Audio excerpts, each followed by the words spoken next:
এটা হচ্ছে self starter. আমরা আজকে যেটা জানবো সেলফ স্টার্টারের কাজ কি, সেলফ স্টার্টারকে কে অপারেট করে, সেলফ স্টার্টার ইঞ্জিনকে কিভাবে চালায় এবং সেলফ স্টার্টার খুলে দেখব এর ভেতরে কি কি রয়েছে। ফার্স্ট আমরা সেলফ স্টার্টারের অংশগুলো বলবো। এটা হচ্ছে বডি কিংবা মোটর পোর্শন, আর এদিকটা হচ্ছে বেন্ডিক্স ড্রাইভ। কোন জায়গায় থাকে অ্যাকচুয়াল সেলফটা আমাদের, এটা হচ্ছে ফ্লাইহুইল। ফ্লাইহুইলকে সেলফ স্টার্টার দিয়ে ফ্লাইহুইলকে ঘোরানো হয়। এই জায়গায় এরকমভাবে লাগানো থাকে। যখনই আমাদের এই মোটরটা ঘুরবে তখনই এই গিয়ারটা এগিয়ে আসে, এগিয়ে এসে ফ্লাইহুইলকে ঘোরায়, আবার যথারীতি রিটার্ন করে। এইভাবে আমাদের ফ্লাইহুইলকে ফ্লাইহুইল ঘুরিয়ে ইঞ্জিনটাকে স্টার্ট করা হয়।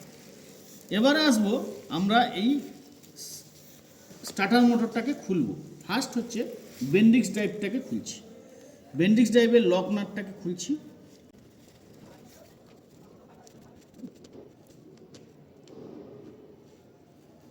এবার হচ্ছে এটা হচ্ছে প্রেসার স্প্রিং।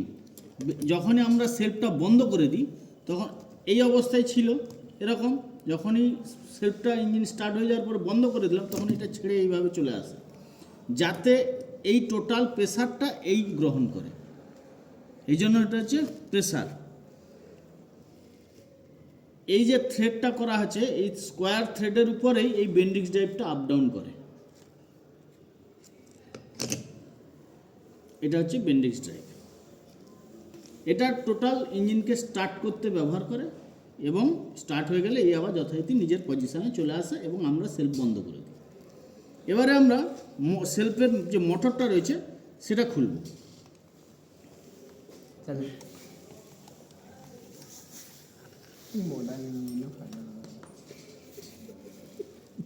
এবারে আমরা যেটা বডির কভারটা খুললাম, তারপরে আমরা পেছনের দিকে আর্মেচারের কার্বন ব্রাশের দিকে কভারটা খুললাম, তারপরে আর্মেচারটাকে বের করলাম। তাহলে এটা হচ্ছে কার্বন ব্রাশের কভার। যেখানে আমরা দেখতে পাচ্ছি এগুলো হচ্ছে কার্বন ব্রাশ। কার্বন ব্রাশকে ঠেলে রাখার জন্য এই স্প্রিং ব্যবহার করা হয়। এগুলো প্রত্যেকটাতে সিরিজ কানেকশানে থাকে।